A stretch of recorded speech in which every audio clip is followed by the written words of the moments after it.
Hi, everybody. Welcome to week 2 of our Monday morning painting class. Let's go.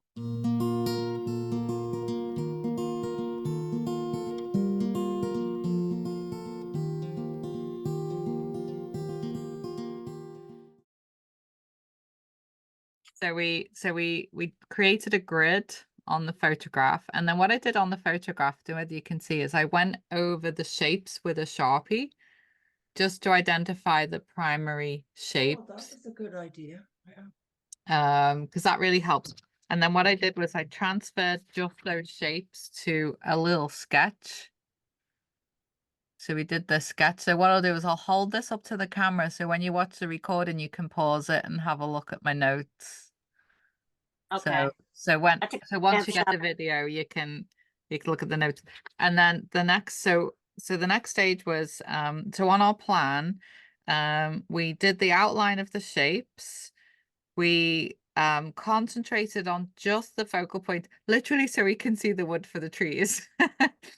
Um, and then we focused on a foreground, middle ground, and background. We identified where our main shadows were and our main highlights.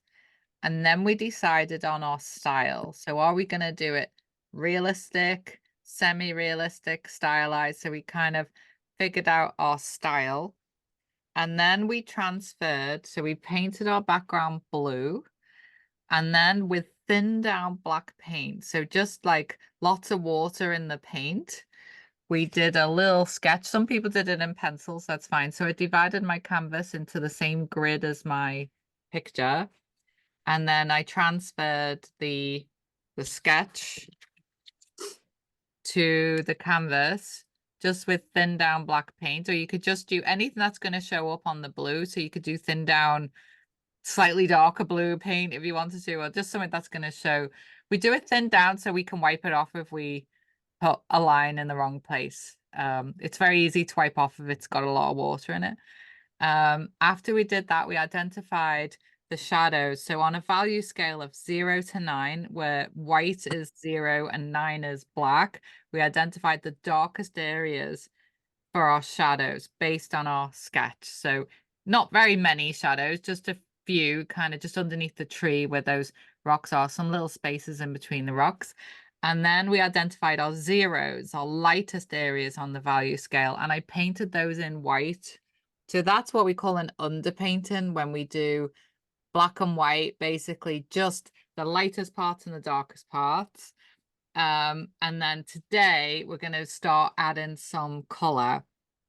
So I'm going to work just basically probably one color at a time, just to kind of block out where our main shapes are going to be, and then start adding. So the last thing I'll do is put the leaves on the trees and the rocks in the foreground. Okay, so concentrate on the blue background, thin down. Yeah, exactly. That's exactly. Paint blue background. Once you've gone over all those shapes with Sharpie, transfer that into a sketch.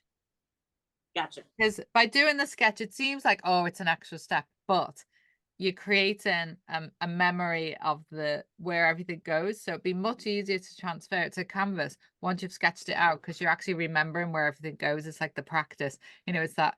I always get when I teach drawing to do a practice drawing first, because then the next time you do it, you're so much more familiar with the shapes and you've made all your little oopses. So you do all that on your sketch, and then when you transfer it to the canvas, you know where everything's going to go. And yeah.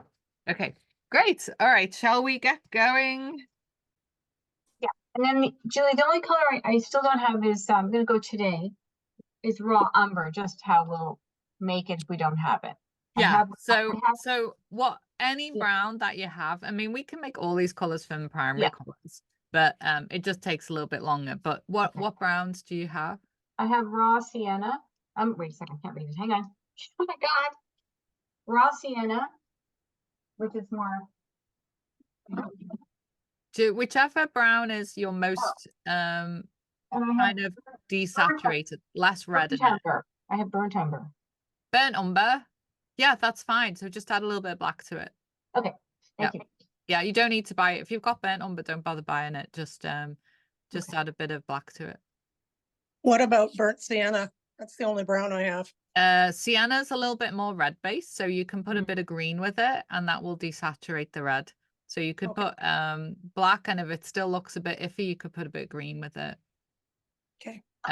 So just to desaturate a color, always just add the opposite.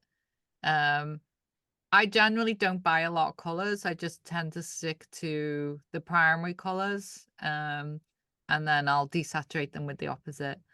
So yeah, you can pretty much make anything. I mean, even things like yellow ochre, you can make that by either adding brown to cadmium yellow, or you can add purple to cadmium yellow and you'll get yellow ochre. So, you know, it's convenient when it's in a tube, but it's easy to make it as well. That's why a wet palette's good, because you can make a lot of it and then keep it. And I've started using, this is one of my students recommended this. You know, these little jewelry containers that, so I've been using this as a palette, and it's amazing how the paint stays wet. And it's like $1. And I put all my paints great. in this. And I still use a wet palette, but I use this to like pour them in and then keep them all separate. And this is like great, because even when it's upside down, they don't slide into each other like they do in a wet palette, because they're all like, and then if you want to keep them wet, you can just put a sheet of dampened paper towel on top when you close it. And yeah, one of my students showed me this, Great and idea, yeah. And then when you have to clean it, I guess you just use water. just peel them off. It's so satisfying. Oh my God, it's the most satisfying thing. You just peel them off. Like I'll sit there in front of the TV, like picking them off, and it's like actually obviously you need to make sure they're completely dry, but it's so satisfying, like That's a peel great off, idea. like, and it leaves it completely clean. So you just like pick at it and they just peel off. Okay, so there's my reference picture.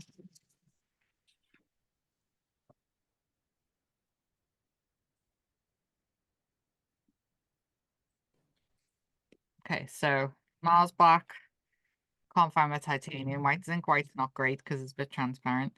Cerulean blue, your brown, your raw umber, burnt umber, cadmium yellow.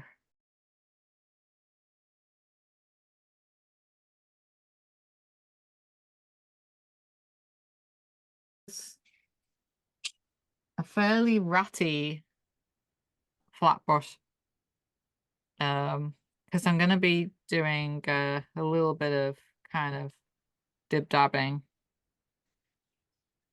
This is where it doesn't matter if you haven't got a good brush here. So I'm going to be working on this section here. I'm just going to block this in. And as you can see, there's a fair bit of blue light shining through. So that's why I'm using a ratty flat brush. You can use if you're good with a fan brush, but I'm not, I don't particularly have a good fan brush, so I'm not gonna So worry not a about it. rounded brush. Not just yet. Yeah, because what Okay. we're gonna do, and we can practice on the palette. So I'm gonna scoop up some cadmium yellow. I'm gonna make a very dark green. So I'm gonna get some cadmium yellow, and I'm gonna get a little bit of black to start with. And this is gonna make a very dark green. So just cadmium yellow and black.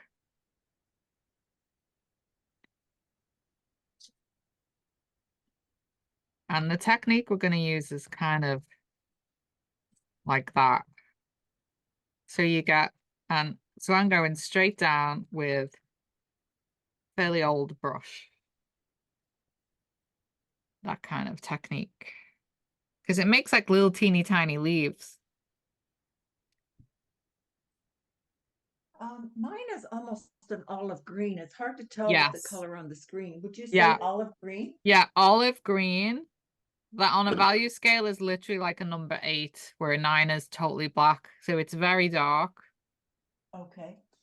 Thank you. Yeah, olive green. And I'm gonna tuck in this area. So refer to your sketch and your reference picture. So I'm just gonna identify where and when I get to the edges, this is where I'm gonna go a bit lighter, change direction.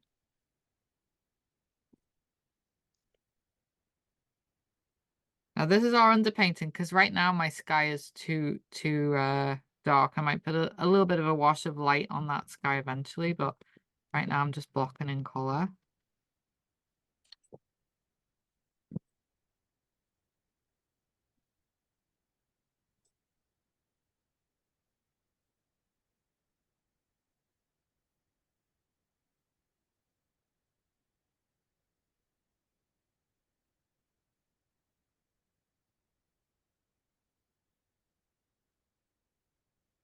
So our darkest area is kind of in the middle here.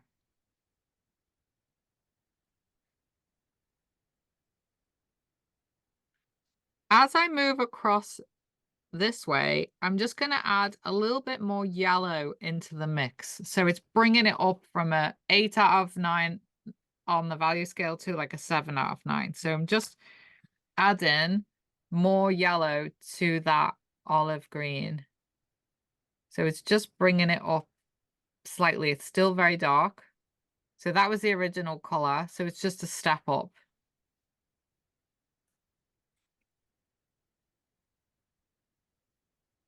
Don't worry if you go over anything in the foreground because we're going to paint over all this anyway.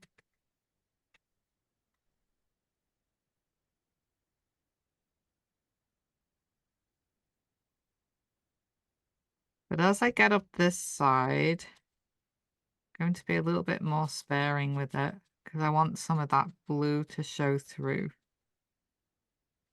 This is where I realize my background's a little bit on the dark, so I'm going to have to fix that.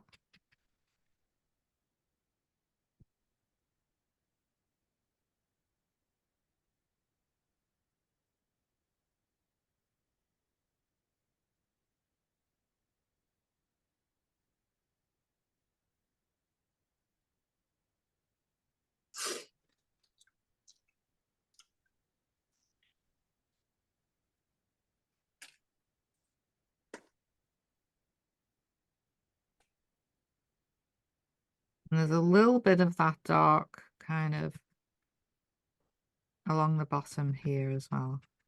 This is where I'm putting my number 7.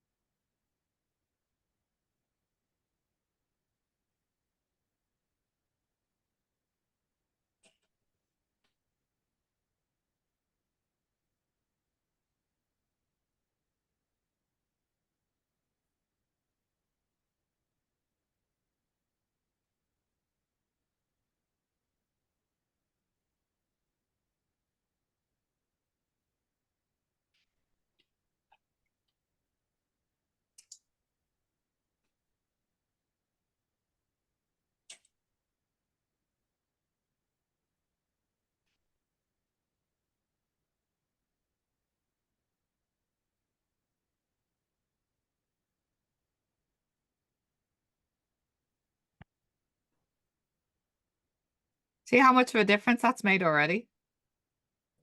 It's kind of interesting, isn't it? Just cadmium yellow and black.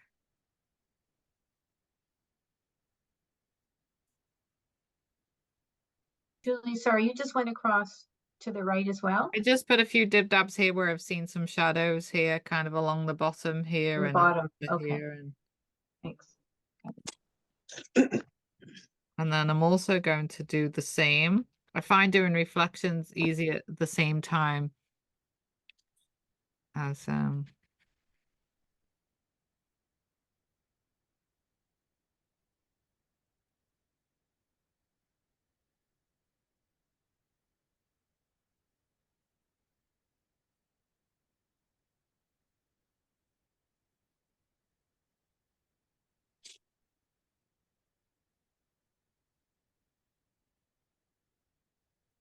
and it's easier when you've got the right color on your brush to do the reflections at the same time.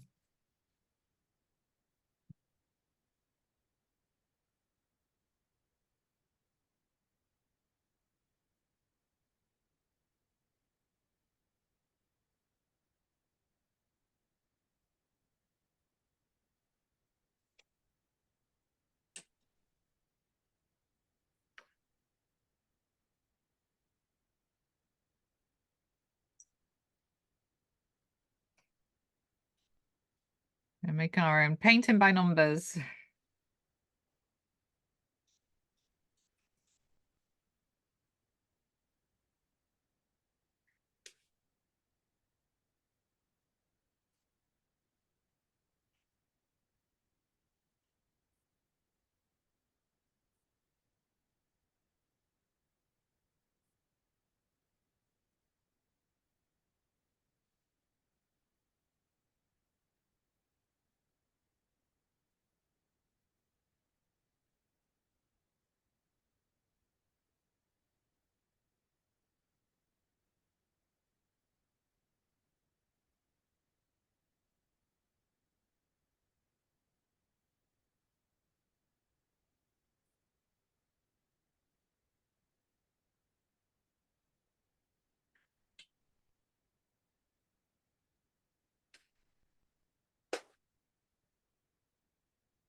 So you'll never ever buy sap green in a tube ever again.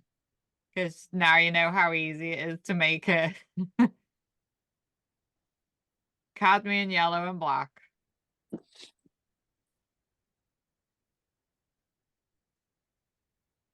So if you happen to have sap green in a tube, especially from something like a good range, like the golden range, because sap green can really vary depending on the brand of paint, but golden, I think, makes the best sap green. And if you were to compare it on your palette straight out the tube with what you've just made, you'll find that's what it is. It's cadmium, yellow, and black.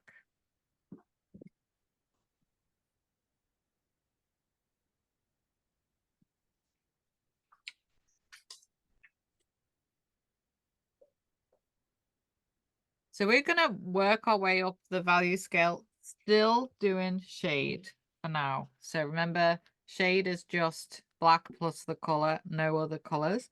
So I'm going to keep adding yellow. This time I'm going to be fairly generous with my yellow. Still green, still olive green, just a little bit less black in it, but no other color. And I'm going to create a little bit of an underpainting in the rest of my sections. Right now, this is just an underpainting, so it doesn't matter that it's not grayed out. This is the background color.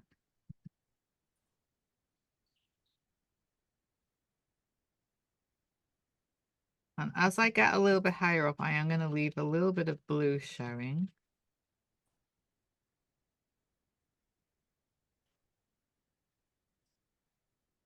So as I start getting up here,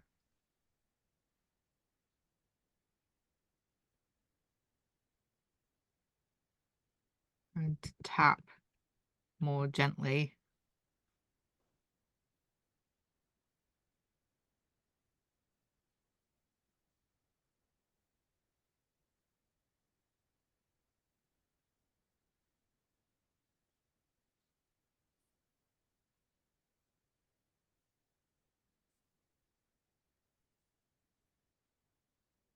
So Trina and Nina, I feel like I'm doing a little bit of a taster of this is what you could see if you come to Ontario. This is I'm Oh, doing a little bit for Ontario tourist board here. oh, that's beautiful. I've heard it's so beautiful there. Have you ever been to Ontario? I know I've been to Toronto and where is near Detroit? Right. Michigan. Right. Windsor. Okay. Niagara Falls, been to Niagara Falls? No, even though I went to school in New York, I didn't get up that far. Oh no. Windsor's directly across the river from Detroit. People who live in Detroit work in Windsor, and people who live in Windsor work in Detroit. Oh.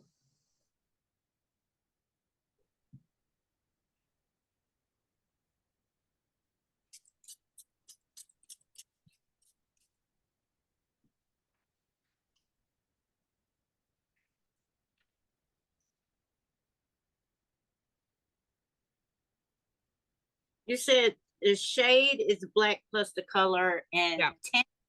tint is white plus the color. Yes. And then tone is black and white plus the color, or the opposite color plus white.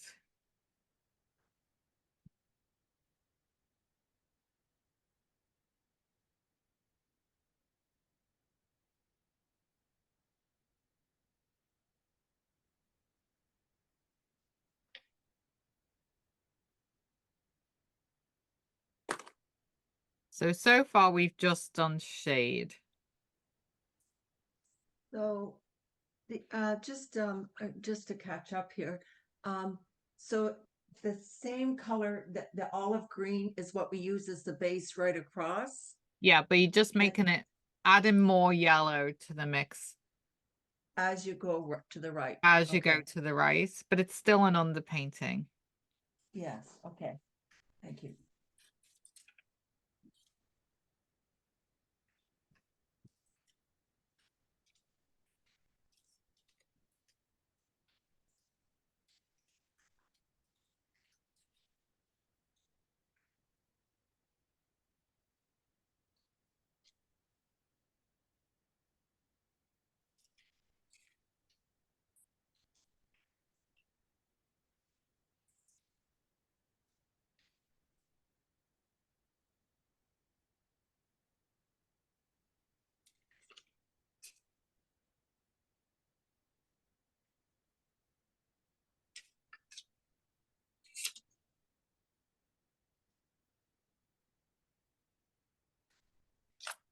So I'm also going to take a little bit of that shade for the part of the tree that is behind. So the foliage that's behind the trunk. So I'm just going to tap. There's lots of light shining through here, so I'm just going to tap a little bit.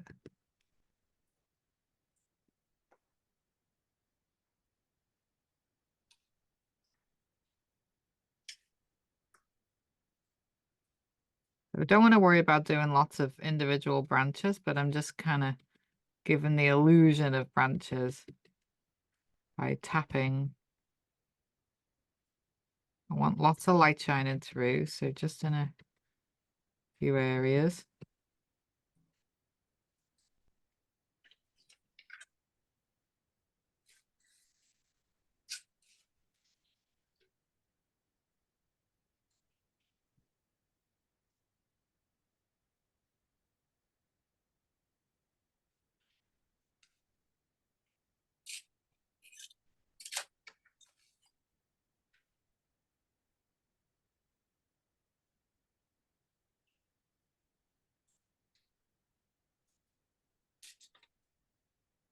So we've just done shade. The next thing I'm going to do is tone, which is adding gray to the mix. So if you have any of the olive green left, then you can add a little bit of white to it. If not, we can make it from scratch. So I'll show you both ways. So this is adding a little bit of white to our shade color. So you see how it's kind of gray? And it's gray because it's basically black plus white add yellow. So this is tone. So we've had shade, black and yellow. Now bringing in white, we've got tone. You can also make this tone with yellow and cadmium, cerulean blue and white, or you can do brown, cerulean blue, yellow and white. But just to keep things simple, let's just do black, white and yellow. That's tone. So I'm going to start bringing in a few little areas of tone. It's quite gray, so I'm going to concentrate the gray, the desaturated color in the background. So, and I'm going to layer this, so I'm going to get lighter as I go, but this is still kind of my underpaint in my background area.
So we're just kind of building it.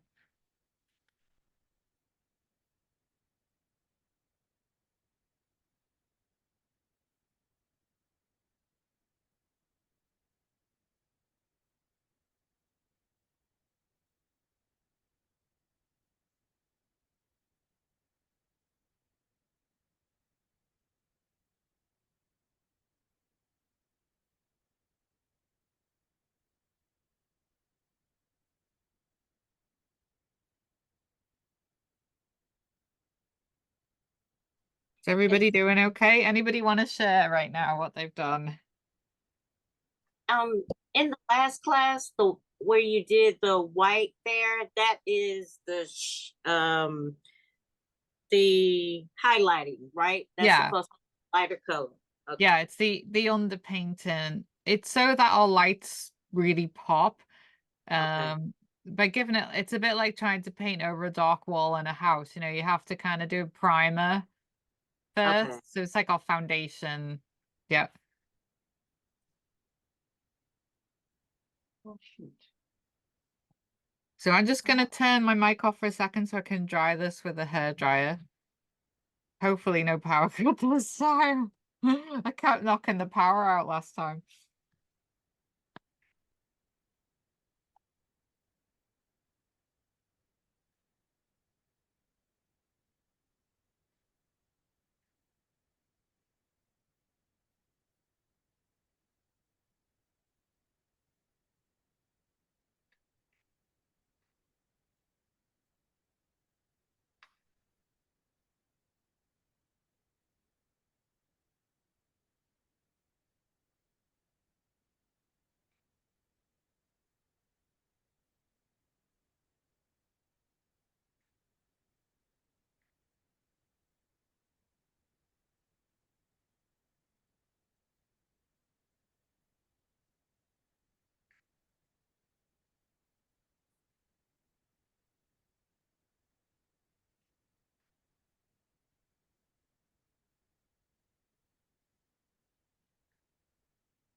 anybody want to show what they've done so far? Let's see, Leanne. Oh, very good. Yeah, looks great. Fantastic. It's coming. Great. You're on silent, Leanne.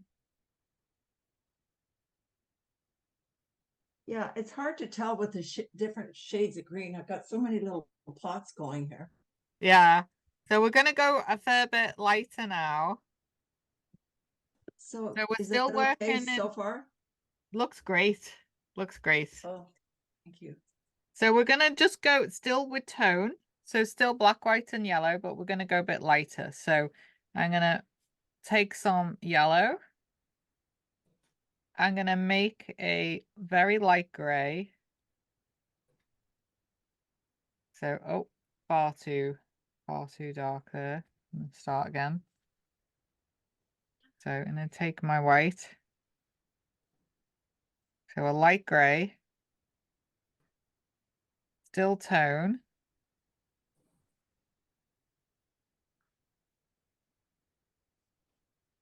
So a light gray. And then add in a lot of yellow to it.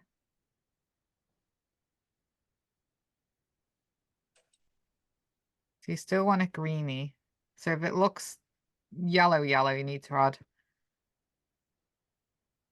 a little bit more black to it. There you go.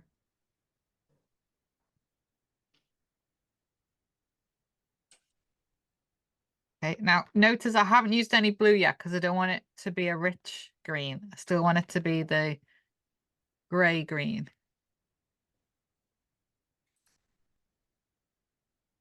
So I'm going to work in my background.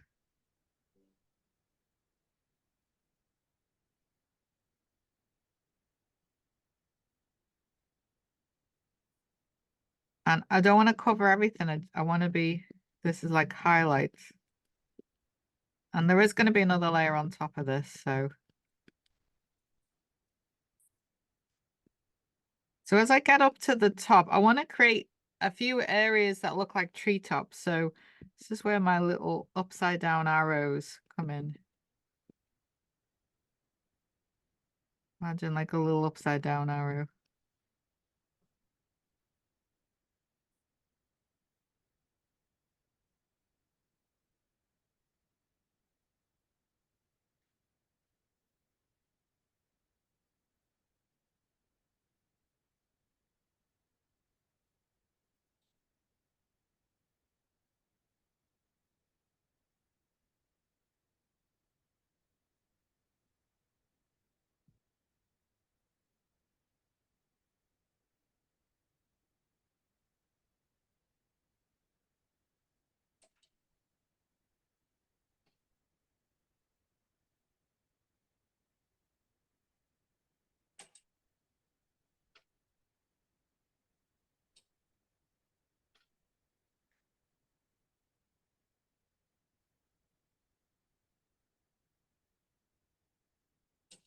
So this was what two colors? Sorry, Julie.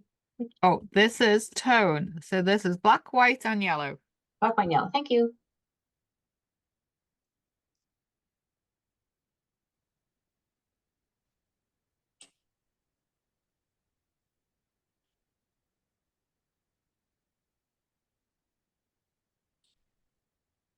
And when you did the shading to make that green color, that was black. So I made a light gray and then I add yellow to it. Okay. That's for the reflection. No, this is for this area here. I'm just Oh, what is the reflection? the reflection on. will always be reflecting what's going on above. I haven't Oh, done the okay. reflection yet. Yeah. So the Okay, reflection, okay. every time I do a little bit above, I do a little bit below. Oh, okay, I missed that. Yeah. Okay, thank you.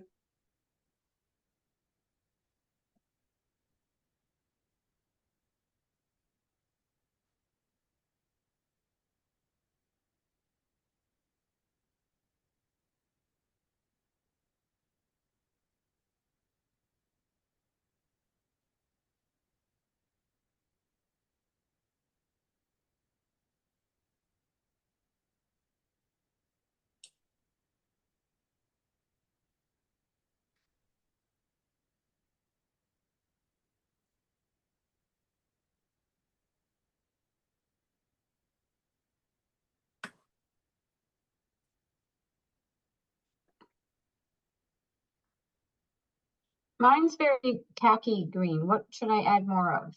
That's what it should be for now. So don't worry about it being khaki. We're gonna start making it richer shortly. So don't worry about that right now. That's what you should be getting, like a khaki. Yeah.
So once you've done your tone, we're going to take a break from this and let this dry, and we're going to start putting in some, see how we've got like a few little indications of kind of tree trunks kind of weaving in and out, and we're going to put in this tree trunk. So we're going to do a few little tree trunks before we put the next layer of foliage on our trees. So this is where our brown's going to come in, and we're going to tone our brown. So whichever brown you have, your raw or burnt umber, we're going to tone it a little bit, and we're going to tone it with blue and white. Maybe a little bit of black as well, but we're going to try blue and white to start with. So we're going to move off our foliage for a minute. So clean my brush. And this is where you'll need a brush that's a bit, we've been using well, I've been using kind of a bit of an old sprayed out flat brush. I'm going to use something a little bit neater now. So still going to go with a flat brush, but I'm going to get a better one.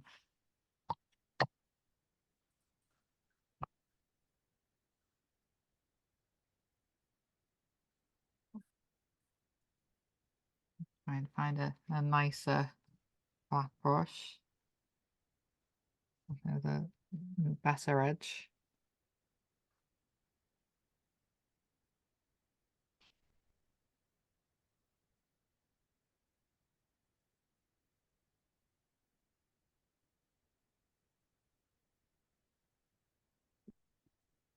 So I'm going to tone my brown. So I need a white base.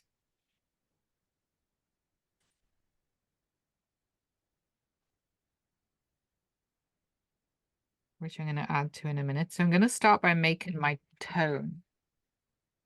So I'm going to mix two colors that are opposite, so brown and blue. The cerulean blue that I used for my sky.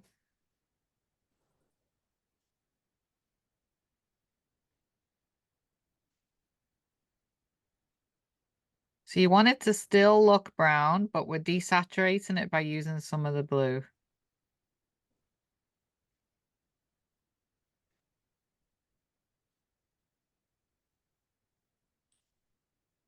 It's a bit hard to see on the camera, I know. Okay. And then I'm going to take that desaturated color and I'm going to add some white to it. And it should make a warm gray.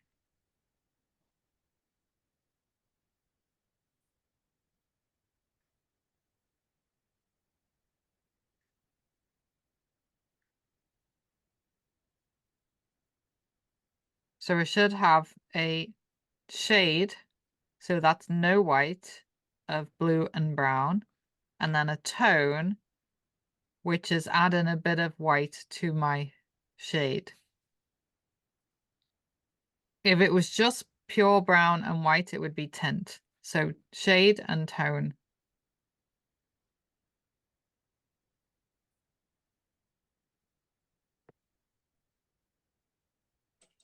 And I'm going to use both of these. So I'm going to start with the shade, sorry, the tone, the gray one. And this tree trunk, I'm going to do through the middle, that mid value.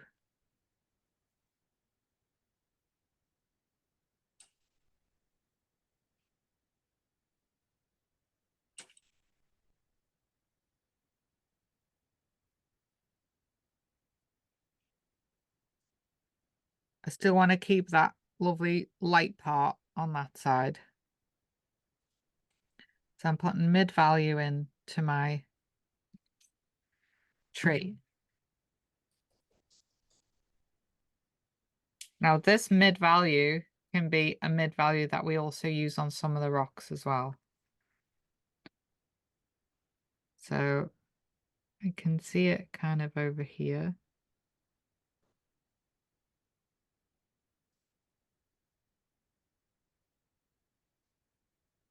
It makes such a nice gray that's, you know, we haven't used black and white, we've used brown and blue to make the gray. So in a tube, this would be kind of a paint gray. You can buy warm grays like this, but it's easy to make. So I'm using this tone just to find out where the mid values are on my rocks.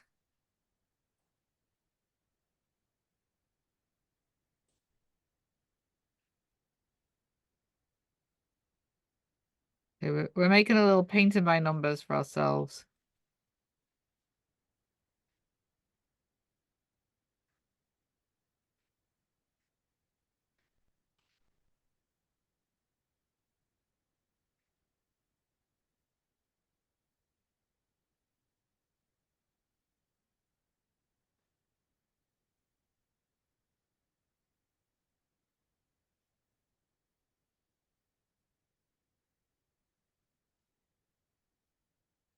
And don't worry if it's, you know, not perfect. We're just blocking in right now.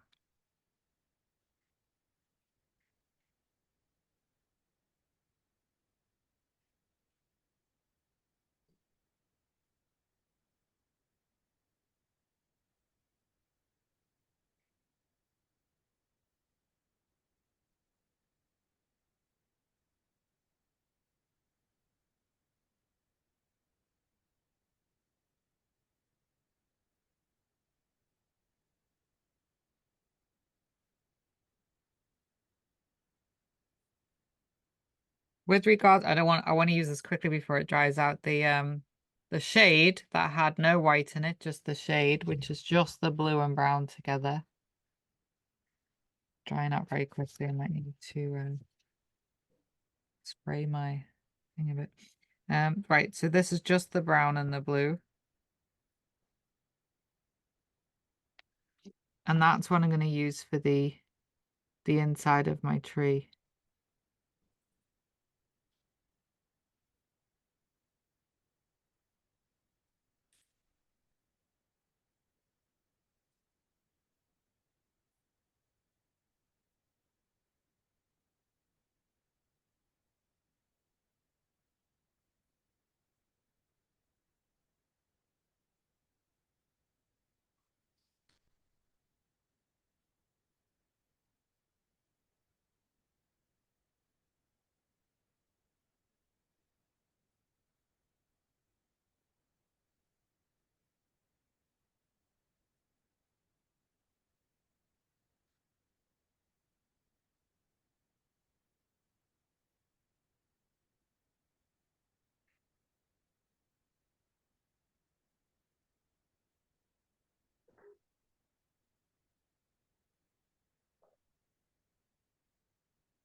Do a little close up of that for you.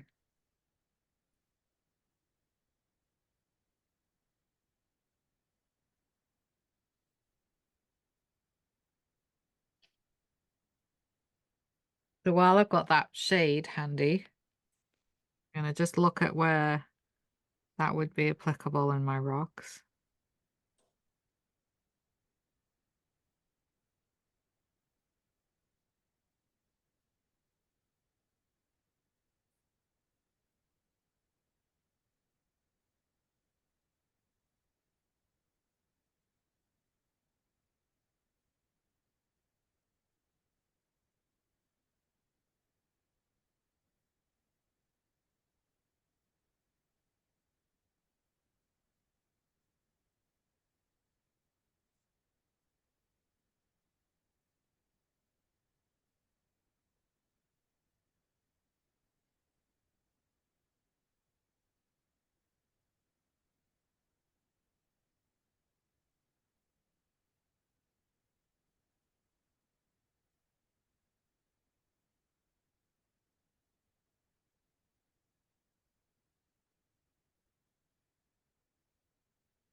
So just to recap, this is blue and brown.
Okay, while we have our dark color out, we're gonna just create the illusion of a few tree trunks just poking through these bushes. So I'm gonna kind of place and then break it up, put a little bit more and break it up.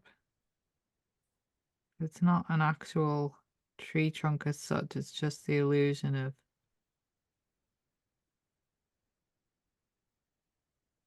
a few areas where it would be poking through.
It really helps my trees. I know, it's good, isn't it? Just gives you a Yeah. little bit of definition, yeah. Hmm. The big tree on the left is quite a hole for me, but I'll worry about it later.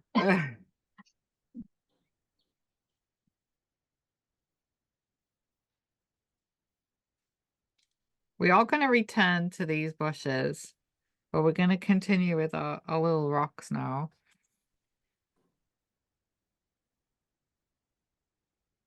So, burnt umber, this is where the unbleached titanium works if you happen to have that in a tube. A lot of white. So it's the same grey that we made with burnt umber and a tiny bit of cerulean blue and a lot of white. Sorry, say that one more time, Julie.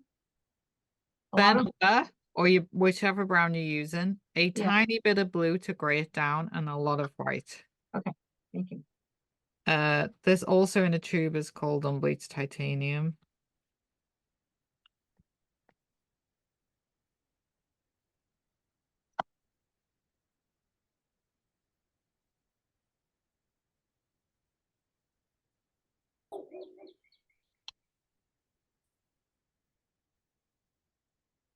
So that's why we did a white underpainting.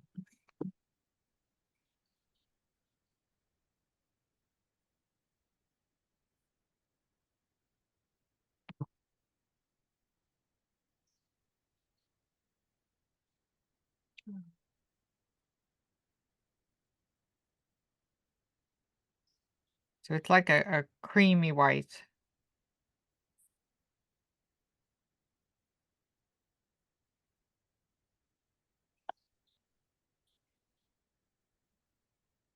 You can even add a tiny, tiny bit of yellow to it if you want.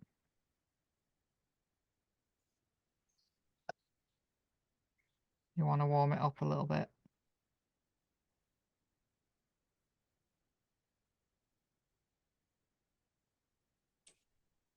There we go. So that is in a tube that's unbleached titanium. It's just it's a very, very light brown. Kind of like a very light gray. Okay, so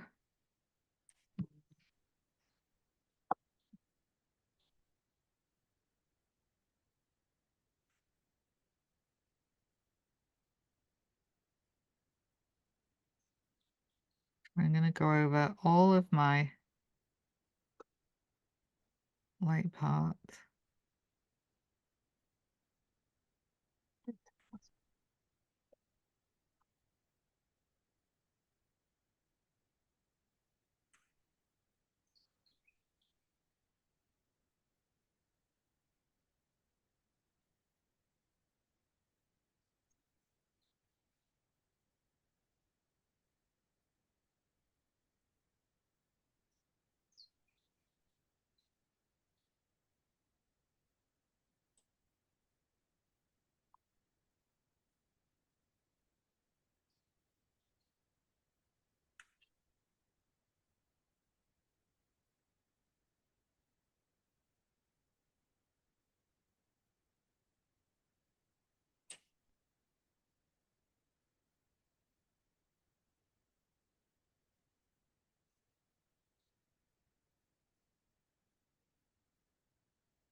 Just checking in. Are we doing okay?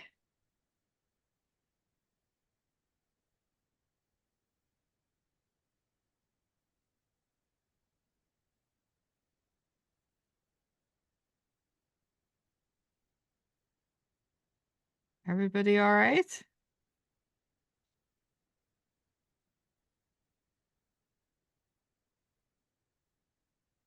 Yeah.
Okay, hopefully our foliage is dry now and we can return to our foliage. So this time we are going to use tint. So tint is just white with the color. So we're going to make our green with our yellow and a little bit of our cerulean blue. This is going to be a brighter green because there's no gray in it. And then we're just going to add white to it.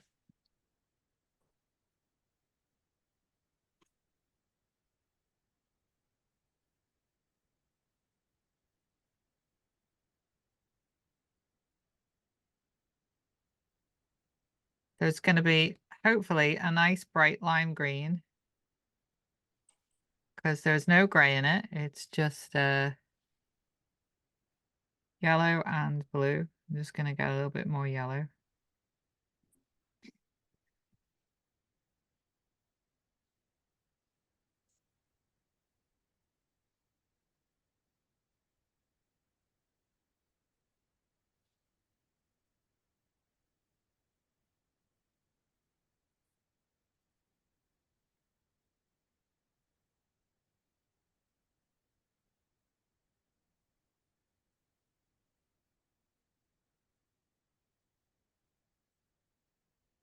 Okay. So you see the difference between this is tone, this is with gray, this is without gray. That's just yellow, blue, and white. So we're gonna go brighter towards the outside of our picture.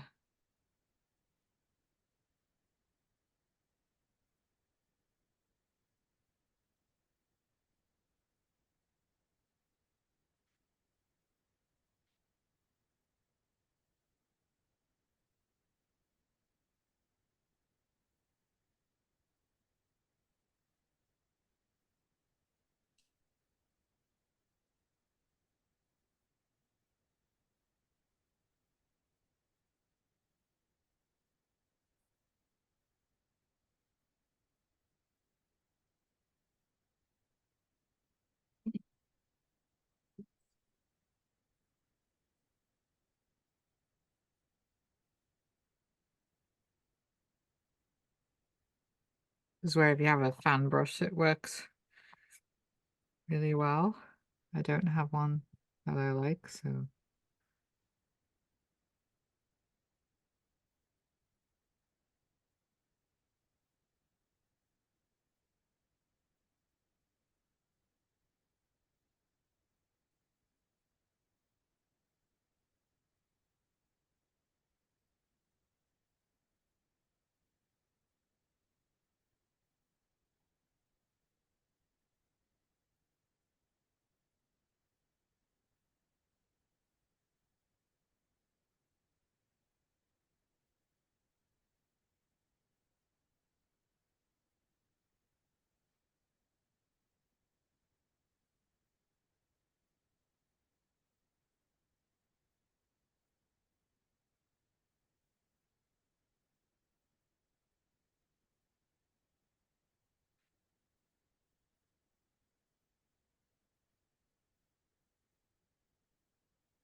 And start making some clusters in front of my tree.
Hey, I'm going to demonstrate the submerged rocks.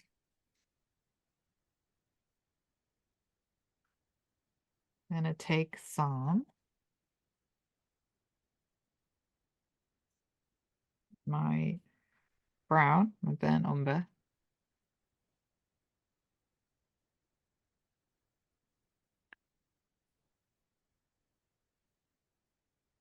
I'm going to mix my burnt umber with a little bit of my yellow.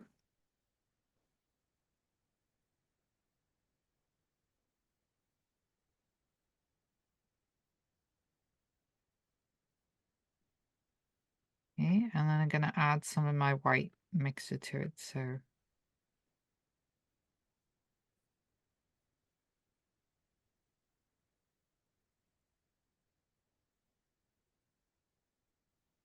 you want like a brownie green? Okay, and my rocks don't have to be really pretty because they're underwater and there's going to be some reflection, but I do want to get the feeling of some rocks. So I'm going to just do kind of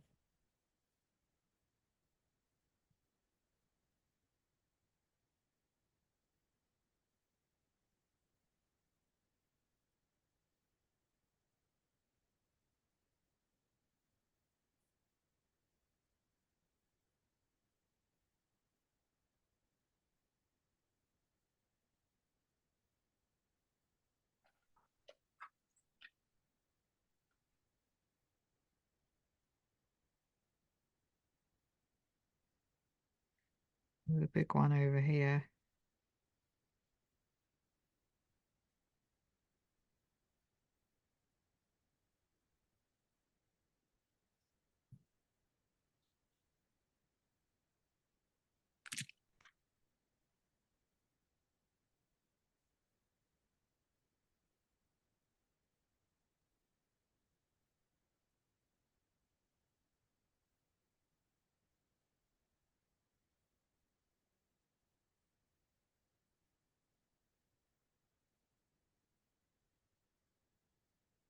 What color did you mix for the rocks?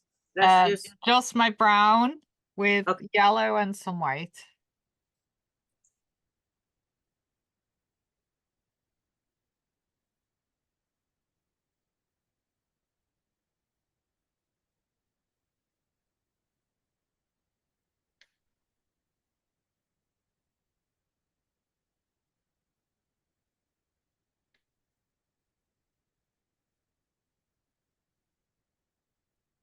And then I'm going to make a lighter version just for the tops of my rock. So it's kind of like a little bit here.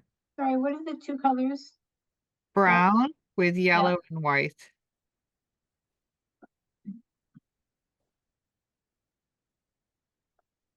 These are our reflection rocks or? Yeah, yeah, just the rocks out underneath the water. The submerged rocks.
And in between the rocks, I'm just bringing in a little bit of brown and blue mixed together just to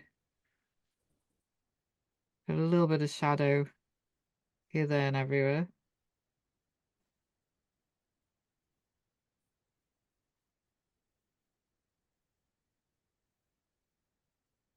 I'm just dabbing a little bit of brown and blue in between. Like my riverbed, my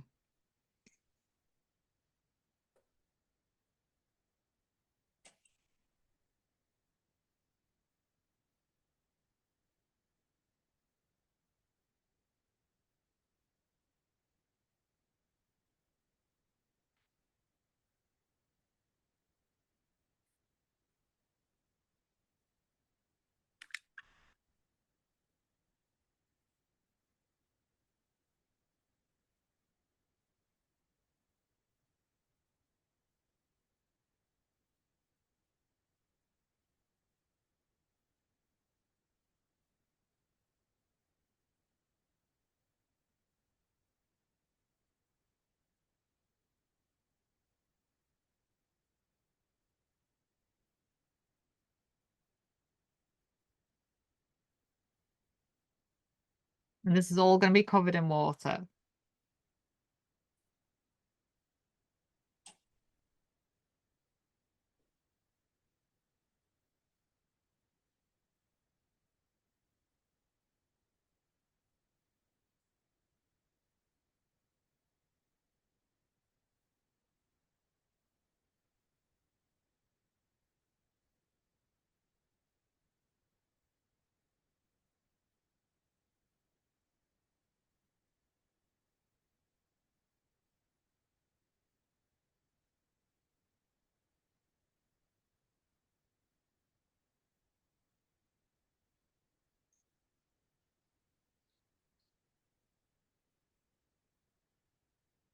Right, this is where the magic happens. And this does, so your rocks do not have to be in detail, just kind of the illusion of rocks. I'm going to dry this and that's when the magic's going to happen. I don't know if that magic's gonna be transferring here.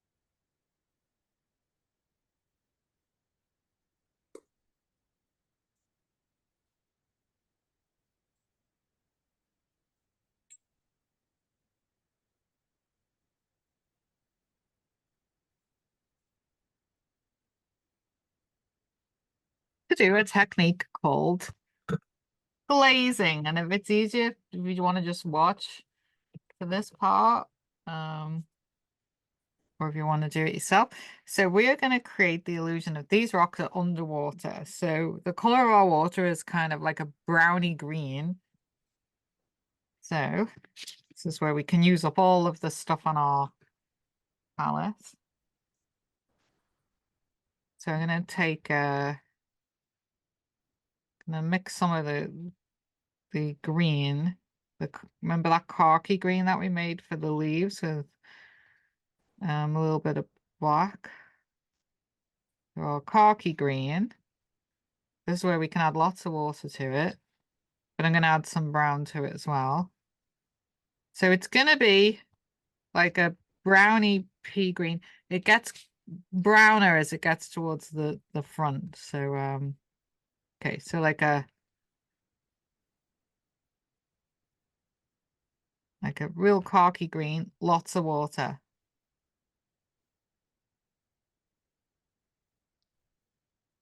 So very watery, like you're mixing watercolor. And you might need to go even thinner than you think. Okay.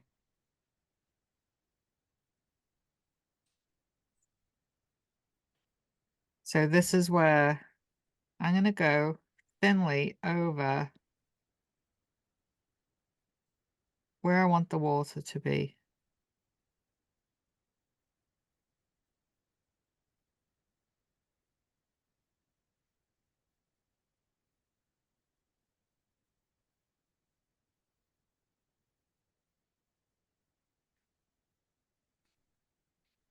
And I want to get a semi-transparent effect.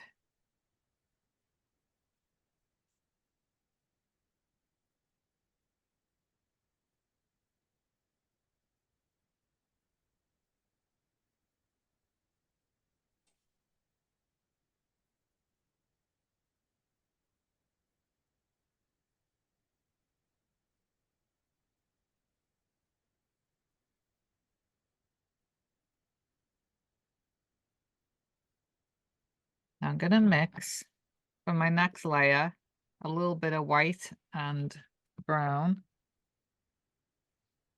because I want it warmer at the front, less green. I'm going to take my brown.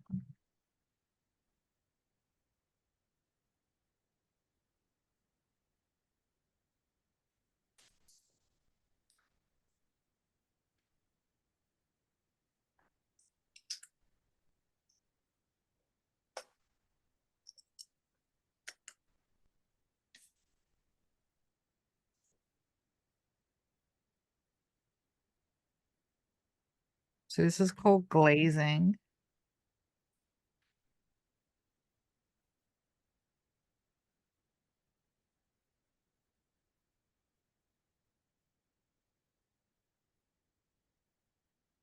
So is the foreground less watery, Julie, like a bit more opaque? The middle ground is more opaque. As you get closer, it's going to be lighter and still opaque, but just lighter. So I'm adding white to it. We want this part to be very opaque, which I'm going to add to in a second. But with glazing, you build it in layers.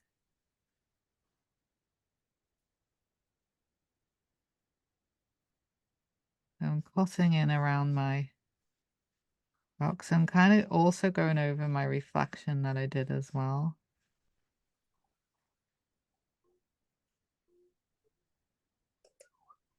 I am going to put in some reflection from the sky. So it's all about layers.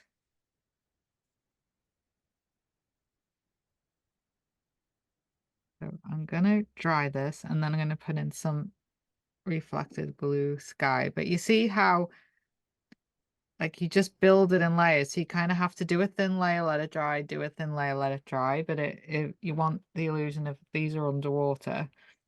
So just give this a quick dry.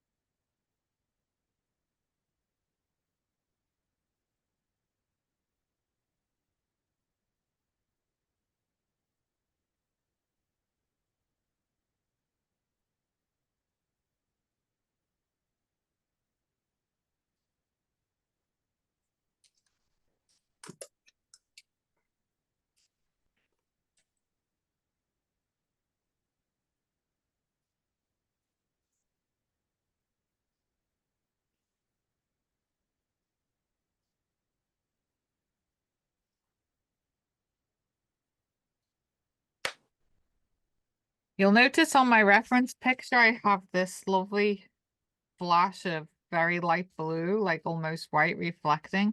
I'm going to make a very light blue, but glaze it. So I still want it to be transparent.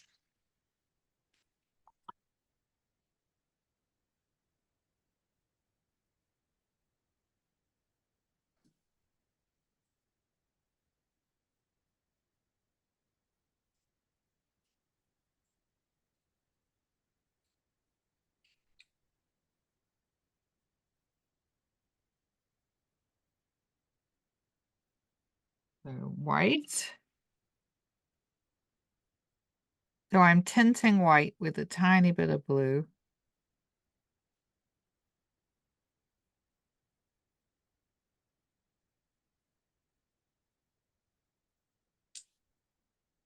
And I'm adding a lot of water to it.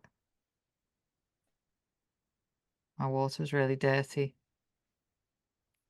So you need clean water.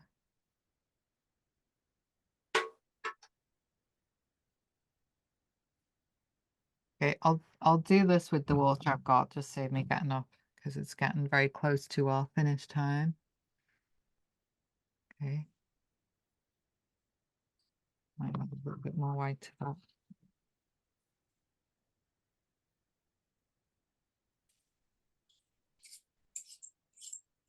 Okay, and then that's about that. I'm just trying to refer to my reference picture.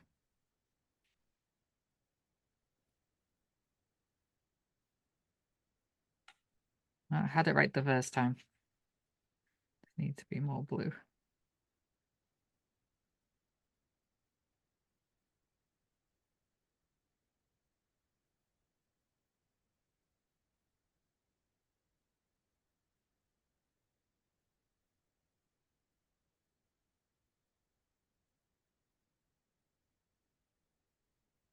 And the nice thing about glazing is you can wipe it off with a bit of paper towel until you get it exactly where you want it.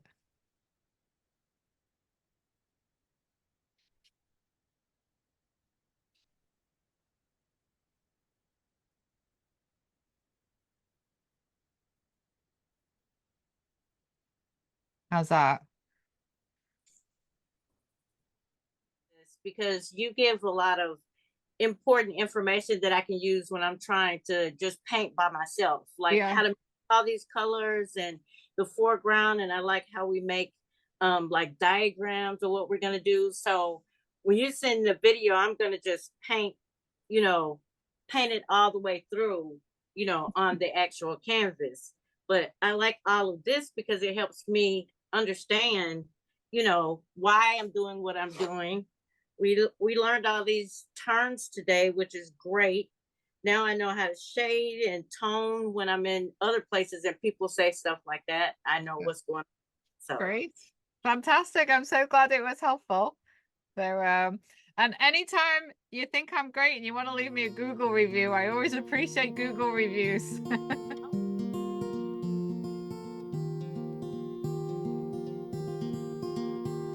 I know somewhere up ahead you're back.